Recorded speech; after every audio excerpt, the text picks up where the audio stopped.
बच्चों, welcome back my YouTube channel. और मैं आज आपको पढ़ाने वाला हूँ क्वाड्रेटिक इक्वेशन। क्वाड्रेटिक इक्वेशन का ये क्वेश्चन नंबर 3, 4, 5 इसी वीडियो में कंप्लीट होने वाला है। तो मेरे साथ बने रहिए कुछ मिनट। तो आपकी स्क्रीन पे आ चुका होगा third question. Is it possible to design a rectangle mango grove whose length is twist in breadth and area of 18 metre square, find the length and breadth. मतलब लेंथ और ब्रेथ फाइंड करनी है। तो यहाँ पे हिंदी मीडियम वाले student में पढ़ रहा हूँ। यहाँ दिया है क्या ऐसी आम की बगिया बनाना संभव है जिसकी लंबाई चौड़ाई से दुगनी हो, उसका क्षेत्रफल 800 मीटर स्क्वायर हो। यदि है तो उसकी लंबाई और चौड़ाई ज्ञात कीजिए। आपको यहाँ पे ये दिया हुआ है। तो यहाँ पे क्या दिया हुआ है, ये चीज दी हुई। तो यहाँ पे चीज दी हुई है, तो अब कर क्या सकते हैं, अब देखो सोल्व करते हैं और क्या कर सकते हैं। तो यहाँ पे दिया हुआ है थर्ड क्वेश्चन। तो यहाँ पे दिया हुआ है इसकी जो लेंथ है उसकी ब्रेथ की दुगनी है। ट्विस्ट क्या दे रखा है, लेंथ है उसकी ब्रेथ की दुगनी है। तो यहाँ पे ब्रेथ मान ली, चलो मैंने मान ली ब्रेथ x मान लीजिए। जो इसकी जो लेंथ है ब्रेथ की दुगनी है, तो इसकी जो दुगनी होगी मतलब 2x कर दो, होगी इसकी ब्रेथ भी आ गई। तो मैं यहाँ लिख सकता हूं let the breadth of mango grow x। तो यहां पे लिख सकता हूं माना आम की बगिया की चौड़ाई क्या है, x। मैंने क्या मानी थी, x। अब क्या दे रहा है लैब में, इसकी जो लंबाई है वो चौड़ाई की दुगनी है। तो यहाँ 2x कर दिया। तो यहाँ पे the length of mango grow. तो मैं यहां लिखता हूं आम की बगिया की लंबाई। तो लेंथ क्या है यहाँ पे 2x है। तो मतलब चौड़ा लंबाई है जो चौड़ाई की दुगनी है। ठीक है, समझ में आ गया। तो यहाँ पे आपको पता होना चाहिए एरिया, जो रेक्टेंगल है मैंगो उसका एरिया होता है लेंथ इंटू ब्रेथ। तो यहाँ पे लेंथ क्या है, x है, यहाँ पे x है लेंथ, और ब्रेथ क्या है 2x है। अब लेंथ इंटू ब्रेथ, इसका एरिया क्या दे रखा है, अकॉर्डिंग टू क्वेश्चन क्या दे रखा है यहाँ पे, इनका लेंथ इसका एरिया है 800 मीटर। तो 800 कर दिया, ये 800 हो गया। अब इसको कर दिया मैंने, तो यहाँ पे होगा 2x स्क्वायर इक्वल टू 800 हो गया। अब उसके बाद आगे सोल्व करते हैं। तो मैं इसको क्वाड्रेटिक इक्वेशन बनानी, तो इसको इधर लेके आया मैं, 2x स्क्वायर माइनस के 800 बराबर का 0। यहां तक आ गया। उसके बाद आगे भी सोल्व कर सकते हो, 2 का कॉमन ले लो। देखो यार 2 का कॉमन लिया तो x स्क्वायर बराबर का 400 बराबर का 0। 2 का कॉमन लिया, 2 का कॉमन लिया तो यहाँ 2 कॉमन आ जाएगा, यहाँ 400 बच जाएगा, 2 0 के बाद चल जाएगा, 0 हो जाएगा। तो यहाँ पे इसको क्वाड्रेटिक इक्वेशन से कंपैरिजन करने पर quadratic equation a square plus b x plus c बराबर का 0 ये होती है। तो यहाँ से मेरे को इससे कंपैरिजन करने पर क्या मिला, देखिए a की जगह क्या है, यहाँ पे 1 कुछ भी नहीं है तो 1 मान लिया ना, x स्क्वायर की जगह। तो यहाँ पे b की जगह क्या है, माइनस b की जगह कुछ भी नहीं है। देखो b की जगह कुछ नहीं है तो आप 0 मान के चलो। यहाँ b x वाली फॉर्म होती है और ये लास्ट वाली फॉर्म बची c वाली, तो माइनस का 400 होगी। अब उसके बाद यहाँ नहीं मारा तो मैं यहाँ पे करता हूँ। उसके बाद तो यहाँ पे a b c की वैल्यू, अब डिस्क्रिमिनेट कर दीजिए। अब डिस्क्रिमिनेट मतलब विविध करने पर b स्क्वायर 4ac। तो b स्क्वायर 4ac बराबर इसकी वैल्यू क्या है, b की वैल्यू क्या है, यहाँ पे देखिए 0 है, कुछ भी नहीं है तो 0 का स्क्वायर माइनस 4, a क्या है मेरे पास 1 है, और यहाँ पे c क्या है माइनस का 400 है। माइनस का क्या है यहाँ पे 400 है, देखिए आराम से। तो यहाँ माइनस का 400 है, माइनस माइनस क्या हो जाएंगे, प्लस आ जाएंगे। तो b स्क्वायर 4ac यहाँ पे आगे 600 आगे 4 4 16, तो माइनस माइनस प्लस हो जाएगा, प्लस में आगे। तो यहाँ पे ये चीज क्या बन गई, b square 4ac greater than 0, मतलब 0 से बड़ा है। अगर 0 से बड़ा आएगा तो इसके क्या आएंगे, रियल रूट आएंगे। तो यहां लिख सकता हूं this equation the real root. तो द रियल रूट मतलब वास्तविक मूल होंगे। क्या होंगे इसके, वास्तविक मूल होंगे। इसका मतलब यहां से आपको पता लग गया इसके वास्तविक मूल होंगे। वास्तविक मूल होंगे तो ये रेक्टेंगल जो आपके पास आम की बगिया है वो बनाना क्या है आपको संभव है। ठीक है ना, तो संभव है। तो आप क्या कर सकते हो, आप यहाँ पे आया ये, उसके बाद तो आपके पास यहाँ पे आया तो आप यहाँ से सोल्व कर सकते हो। कैसे? तो यहाँ पे आया आपके पास, यहाँ से लेता हूं मैं एक्स स्क्वायर 400 बराबर का 0 था, ठीक है ना। तो अब 400 उधर लेके जाओ, 400 उधर लेके गए तो बराबर का 400 यहाँ पे आएगा। तो एक्स स्क्वायर उधर भेजा तो 400 किसका स्क्वायर होता है? ये होता है 20 का। तो किसका होता है? यहाँ पे लिखता हूं मैं एक्स 20 का, तो प्लस माइनस 20। तो इसकी लंबाई क्या होगी? प्लस में होगी। तो यहाँ पे लिखता हूं, नहीं मारा था मेरा, तो मैं यहाँ पे लिखता हूं इसकी लेंथ, तो इसकी x क्या है यहाँ पे? x को क्या माना था मैंने? x को माना था मैंने ब्रेथ। क्या माना था? ब्रेथ माना था। ब्रेथ बोले तो चौड़ाई। यहाँ पे इसकी चौड़ाई कितनी है? यहाँ पे आई 20। तो इसकी लंबाई कितने है? अब यहाँ पे दिया हुआ था इसकी चौड़ाई, मतलब इसकी लंबाई कितनी है? 2x, मतलब इसकी जो लंबाई है ना उसकी चौड़ाई की दुगनी है, तो इसकी दुगनी। तो यहाँ पे 2x बोले तो यहाँ पे क्या है? लेंथ है। लेंथ बोले तो लंबाई। लंबाई क्या है? 2x, तो 2 इंटू 20 हो गया 40। इसकी लंबाई कितनी आएगी? 20। तो यहाँ पे लंबाई कितनी आएगी? 40 आएगी, तो लंबाई तो, और इसकी चौड़ाई कितनी आएगी? 20 आएगी। तो आपका क्वेश्चन सोल्व हो चुका है। आप तो आते हैं हम नेक्स्ट क्वेश्चन पे। अपने पास नेक्स्ट क्वेश्चन दिया हुआ है, is the following situation possible, if so determine their present age, मतलब प्रेजेंट एज फाइंड करनी है यहाँ पे। The sum of the age of two friend is 20 year, 4 year ago, product of their age in year was 48। तो यहाँ पे हिंदी में दिया हुआ है, पढ़ता हूं मैं। क्या निम्नलिखित संभव है? इन दो वर्तमान आयु ज्ञात कीजिए। उनकी वर्तमान आयु ज्ञात करनी। दो मित्रों की आयु का योग 20 वर्ष है, वो 4 वर्ष पूर्व उनकी आयु का गुणनफल 48 था, मतलब मेरे को प्रेजेंट एज फाइंड करनी है। अब यहाँ पे मैं मान लेता हूं एक फ्रेंड है, कोई एक फ्रेंड है, ठीक है ना, हाँ ना, एक फ्रेंड है, उसकी आयु मैंने क्या मान ली? मैंने यहाँ पे मान ली एक्स है। अब एक फ्रेंड है, अब प्लस सेकंड फ्रेंड है, उनकी आयु का जो सम है, मतलब योग कितना है? 20 दे रखा। तो सेकंड की आयु कैसे निकालेंगे? एक की तो मैंने एक्स मान ली, तो सेकंड की निकालने के लिए क्या करोगे? सेकंड इधर ले लिया, एक्स उधर जाएगा तो 20 माइनस एक्स। तो फर्स्ट की एज क्या आएगी मेरे पास? एक्स मान ली मैंने, और सेकंड क्या आएगी? 20 माइनस एक्स। तो ऐसा का ऐसा मैं इस क्वेश्चन में करने वाला हूं इधर। तो मेरे यहाँ पे दिया हुआ है दो फ्रेंड है, मैंने यहाँ मान लिया let the age of the one friend, मतलब एक फ्रेंड की एज क्या मानी मैंने?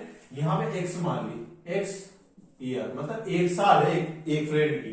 तो यहाँ जैसे मैंने 1 साल था ना, यहाँ 1 साल मान ली। दो फ्रेंड थे जिनकी आयु का योग 20 था, तो एक की एक्स मान ली। फिर दूसरे की कैसी आएगी? दूसरे की देखो एक्स उधर भेज दूंगा, 20 माइनस एक्स, तो सेकंड की आयु क्या आएगी मेरे पास? यहाँ पे the age of the second friend age, दूसरे मित्र की आयु क्या आएगी? 20 माइनस एक्स आ गई है। आपको ये भी समझ में आ गया होगा। उसके बाद दिया है इसने 4 ईयर अगो, मतलब 4 साल पहले। ये 4 साल पहले ये भी छोटा था, 4 साल ये भी छोटा था। तो यहां पे लिखूंगा मैं 4 इयर्स अगो, 4 साल पूर्व, 4 वर्ष पहले। अब 4 वर्ष पहले वन फ्रेंड की आयु, वन फ्रेंड बोले तो एक मित्र की आयु कितनी है? तो x माइनस 4 कर दूंगा इसका भी, और सेकंड फ्रेंड की, तो सेकंड फ्रेंड तो दूसरा मित्र की आयु 20 माइनस एक्स माइनस का 4, तो यहां से भी माइनस कर दूंगा। तो ये यहाँ पे आ गई, यहाँ पे आ चुकी है, इसको माइनस कर दिया तो 16 माइनस एक्स। अब यहाँ पे दिया हुआ है 4 वर्ष पहले इन दोनों की आयु का गुणनफल कितना था? 48 था, मतलब इनका प्रोडक्ट कितना था? 48। तो ये वन फ्रेंड है, एक्स माइनस की एज थे 1 4 साल पहले, और दूसरे की क्या थी? 16 माइनस एक्स ये थी, और इक्वल था 48, इनका प्रोडक्ट।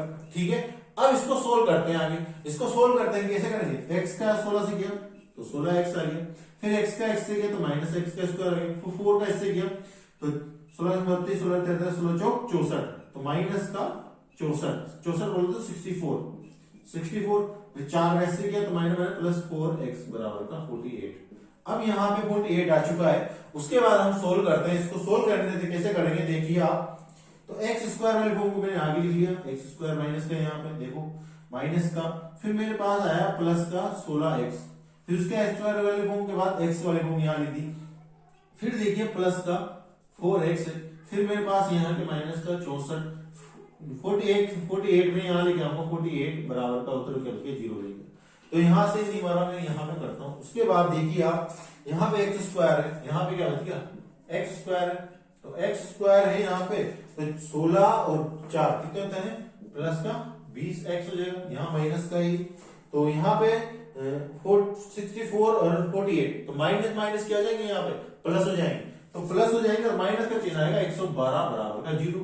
तो ये क्वाड्रेटिक इक्वेशन बन चुकी है। अब क्वाड्रेटिक इक्वेशन बन चुकी है तो यहाँ पे देखो ये माइनस नहीं रहती, माइनस नहीं रहती, माइनस को हटा देंगे, कॉमन ले लेंगे तो एक्स स्क्वायर ये माइनस हो जाएगा 20x, ये प्लस का हो जाएगा 112। यहाँ पे माइनस कॉमन लिया ना तो अंदर वाली क्वेश्चन क्या चेंज हो जाती है। ठीक है, समझ में आ गया। तो comparison in equation for quadratic equation, quadratic equation क्या होती है ax square plus bx plus c बराबर का 0। अब यहाँ पे a क्या है बताओ, a क्या है, a के कुछ भी नहीं है। तो b क्या है यहाँ पे देखो माइनस का 20 है और c क्या है माइनस का 112 है यहाँ पे। अब ये आ गई एबीसी की वैल्यू, एबीसी की वैल्यू आएगी, यहाँ बनाना संभव है या नहीं, संभव है या नहीं है तो किससे रिमूव करेंगे डिस्क्रिमिनेट मतलब विभक्त करने पर। तो यहाँ पे B square 4ac, B square क्या है B square 4ac।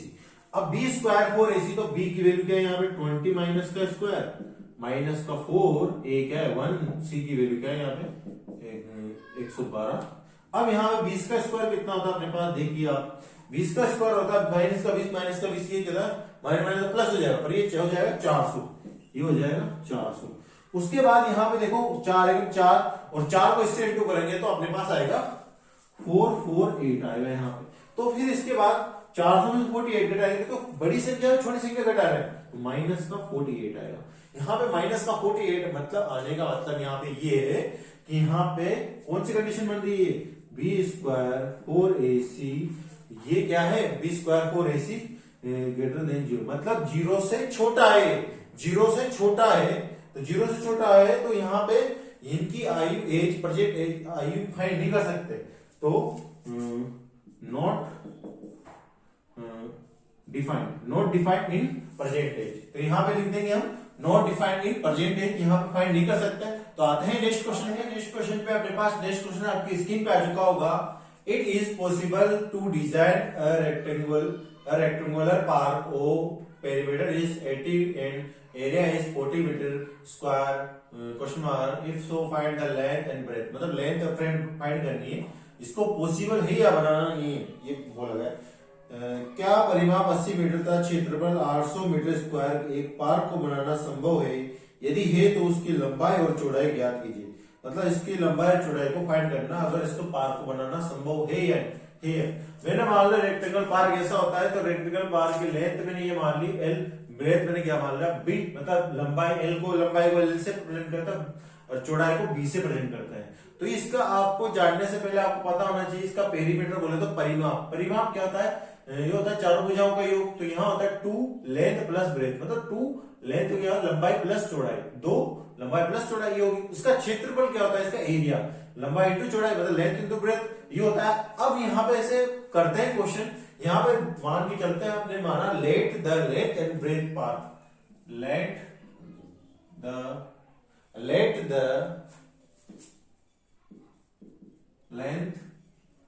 And breadth of the park की जो लेंथ है एल एंड ब्रेथ है बी। मैंने लेंथ क्या मान ली एल मान ली और ब्रेथ क्या मान ली बी मान ली। ठीक है, समझ में आ गया। तो यहां से कुछ कर देता हूं, समझ में आ जाएगा। तो माना पार्क की लंबाई बाई और चौड़ाई क्या है, ये एल और बी है। लंबाई क्या है यहाँ पे एल है और चौड़ाई क्या है बी है। ठीक है, समझ में आ गया। ये लंबाई है, इसको मैं लंबाई बोलता हूँ एल लंबाई ये माना और बी चौड़ाई ये माना। ठीक है, अब यहाँ पे आपको दिया हुआ है कि इनका जो पेरीमीटर है कितना है 80 है। पेरीमीटर कितना है 80 है। तो पेरीमीटर का फॉर्मूला क्या होता है, तो पार्क का पेरीमीटर। अब पार्क का पेरीमीटर तो पार्क का परिमाप। ये क्या होता है? 2 length plus breadth. 2 length plus breadth. Length क्या था? लंबाई, ब्रेथ प्लस चौड़ाई। तो यहाँ ये मानी थी, तो लेंथ प्लस ब्रेथ। तो इसका जो पेरीमीटर क्या था वो क्या दे रखा था? 80 दिया हुआ था। तो इसको बराबर में ये कितना था? 80। तो 80 कर देता हूँ। उसके बाद सोल्व करता हूँ, 2 को नीचे लेके जाऊंगा। 2 को नीचे लेके गया तो L plus B equal to 40 हो गया। तो मैं 2 नीचे लेके जाऊंगा, 2 से काटा 80 को तो कितना है? 40 आ रहा है मेरे पास। ठीक है, तो फिर यहां से मैं क्या करूंगा? ब्रेथ फाइंड कर लेता हूँ। मैं ब्रेथ फाइंड करने के लिए मैं B यहाँ ही लेने देता हूँ, L उधर भेज देता हूँ। तो 40 माइनस लेंथ L हो चुका है। ठीक है, अब इसका एरिया क्या दे रखा है? इसका एरिया दे रखा है, देखो अब एरिया कितना दे रखा है यहाँ पे आपको क्वेश्चन में दे रखा है। एरिया कितना है? 400 दे रखा है। तो पार्क एरिया मतलब पार्क का क्षेत्रफल कितना दे रखा है? क्या होता है? Length into breadth. क्या है ये? 400 दे रखा है। अब लेंथ इंटू ब्रेथ, तो लेंथ यहां लिख दी और ब्रेथ क्या है मेरे पास? 400 क्या 40 यहां दिया माइनस का L बराबर का 400 ये दिया हुआ है। तो यहाँ पे मैंने लेंथ इंटू ब्रेथ होता है, तो ब्रेथ की जगह मैंने क्या है? 40 माइनस L लिख दिया। तो यहां इसको इंटू करता हूं, 40 L माइनस का L स्क्वायर बराबर का ये हो गया 400। अब यहाँ पे मेरे पास ये 400 हो गया ना, तो इसके बाद आगे देखो इसको क्वाड्रेटिक इक्वेशन बनाना है मेरे को। बनाने के लिए मेरे को L स्क्वायर कर दूंगा मैं इसको। तो देखिए मैं इसको यहां ले लेता हूं, प्लस का 40L बराबर का, उसके बाद देखिए आप 400 को इधर ले गया माइनस का 400 हो जाएगा बराबर 0। अब L का हटाना है यहां से, क्यों? क्योंकि मेरे को क्वाड्रेटिक इक्वेशन बनानी है और क्वाड्रेटिक इक्वेशन क्या होता है? माइनस का नहीं होता, L स्क्वायर यहाँ माइनस का हो जाएगा, फिर 40L प्लस का 400 बराबर का 0। यहां तक ये चुका है। उसके बाद मैं आगे सोल्व करता हूं, L स्क्वायर 40L प्लस 400, इसको क्वाड्रेटिक इक्वेशन से कंपेयर करता हूं, ax square plus bx plus c बराबर का 0। क्वाड्रेटिक इक्वेशन ये होती है। तो a की जगह क्या है? यहाँ पे देखो कुछ भी नहीं है, a, तो a की जगह क्या है? कुछ भी नहीं है। तो यहाँ क्या हो जाएगा? a 1 हो जाएगा, a 1 हो गया। अब b की जगह क्या है? यहाँ पे देखो गौर से 40 है, यहाँ पे 40, तो माइनस का 40। उसके बाद c की जगह क्या है? यहाँ पे है 400 हो गया। अब डिस्क्रिमिनेट करने पर, डिस्क्रिमिनेट करने पर मतलब विविध करने पर यहाँ पे आएगा b स्क्वायर 4ac। तो b स्क्वायर, b की जगह क्या है? यहाँ पे 40 का स्क्वायर 4, a क्या है? 1, c क्या है मेरे पास? 400। तो यहां से आ गया। इसको सोल्व करता हूं मैं, तो 40 का स्क्वायर मेरे पास होता है 1600, माइनस माइनस क्या हो? प्लस जाएंगे, तो 1600। अब यहाँ पे भी ये 1600, अब 1600 क्या हो गए? 0 हो गए। अब यहाँ पे 0 हो गया ना, तो इसके क्या हो गए? ये तो इक्वल रूट हो गए। तो कौन सी कंडीशन बनी? ये वाली, बराबर 0 हो गया। तो ये वाली कंडीशन बनी है b स्क्वायर 4ac बराबर का 0। It is real root. तो इसके क्या बनेंगे? रियल रूट बनेंगे। रियल रूट बोले तो वास्तविक मूल होंगे। 2 वास्तविक मूल होंगे। कितने होंगे? 2 वास्तविक मूल होंगे इसके। तो ये सिचुएशन क्या है? पॉसिबल है। क्या है? पॉसिबल है। इसको बनाना पॉसिबल है। तो यहाँ पे लिख सकते हैं, ऐसे आता है L बराबर का 2 रूट इक्वल होता है, तो क्या आता है? L बराबर का माइनस b अपॉन 2a। क्या होता है? L b अपॉन 2a आता है। अब यहाँ पे देखिए आप, इधर सोल्व करता हूं मैं, L क्या है? यहाँ पे L है, हो गया। तो यहाँ L बराबर का b क्या है? अब b देखिए, यहाँ पे b है अपने पास 400, यहाँ पे क्या है? 40। अब 40 है, तो यहाँ पे 40 है। b बराबर मेरे पास क्या था? यहाँ पे देखिए आप, b क्या था? 40 था। ठीक है, और यहाँ पे 2a, a की जगह क्या है? यहाँ पे 1 है। देखिए 1 है, तो यहाँ पे ये वाला होता है जब रियल रूट होते हैं, वास्तविक मूल होते हैं, तब L बराबर का b अपॉन 2a, ये 2 कंडीशन बनती है। तो यहाँ पे मैंने किया, इससे सोल्व करता हूं मैं, इसके बाद में सोल्व करने के बाद मेरे पास आएगा, यहाँ पे माइनस का है, तो यहाँ माइनस लगा दिया। ऑलरेडी यहाँ पे भी माइनस है, देखो यहाँ पे ये माइनस का, तो ऑलरेडी माइनस है, तो माइनस माइनस क्या हो जाएंगे? प्लस हो जाएंगे, माइनस माइनस। ठीक है, तो यहाँ पे 2 से काटा 40, तो L बराबर कितना आया? 20 आया। तो इसकी लेंथ कितनी आई? मेरे पास 20 आई है। इसकी लेंथ कितनी आई? मेरे पास 20 आई है। तो ब्रेथ कितनी आएगी? ब्रेथ देखो, अब लेंथ मेरे पास कितनी आई? 20 आएगी। ब्रेथ कितनी आएगी? तो ब्रेथ को फाइंड करने के लिए हम करते हैं सोल्व। ब्रेथ कितनी आएगी? ब्रेथ भी अपने पास 20 आएगी। देखो यहां से ये मेरे पास फॉर्मूला है पेरीमीटर वाला, तो मैं यहां लगाता हूं 2 लेंथ प्लस ब्रेथ कितना था अपने पास, ये था अपने पास ये दिया हुआ था 80। अब यहाँ पे मैंने क्या फाइंड करनी, लेंथ फाइंड कर ली 20, तो 20 फाइंड कर ली, तो 20 इंटू 2 ये क्या था 40 हो गए। अब ये 40 हो गए ना, तो 40 इधर भेज दूंगा, 40 तो कितने बचे 20 बचे, यहाँ पे ये ब्रेथ भी क्या होगी 20 होगी। आई होप आपको समझ में आया होगा। तो लेंथ भी क्या होगी इसकी 20 और ब्रेथ भी क्या होगी इसकी 20 होगी। क्यों, कैसे हुआ, यहाँ पे ऐसे नहीं देखो तो यहाँ समझ में नहीं आया ना, तो यहाँ पे देख लो आप, ये ब्रेथ ये रहा, ब्रेथ बराबर का 40 माइनस एल, ब्रेथ बराबर का ब्रेथ भी देखो चौड़ाई ब्रेथ 40 माइनस एल, तो यहाँ पे 40 में से 20 माइनस कर दूंगा तो कितना है 20 आया मेरे पास। ठीक है, समझ में आ चुका होगा आपको। तो लेंथ भी कितनी आई और ब्रेथ भी चौड़ाई आई। तो आई होप आपको वीडियो समझ में आई होगी। वीडियो समझ में आई होगी लाइक कीजिए, सब्सक्राइब कीजिए, अपने फ्रेंड को शेयर करना ना भूलें।